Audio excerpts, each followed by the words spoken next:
yummy ang ating ulam po today. Ang ginisang ampalaya.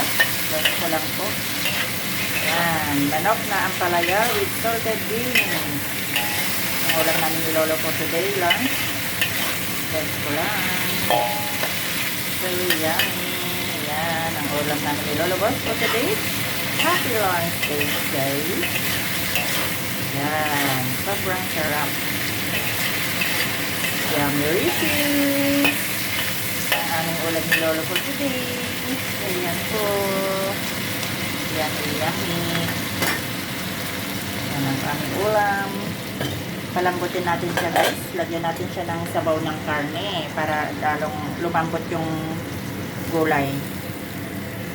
Yan. Yan. Para masarap.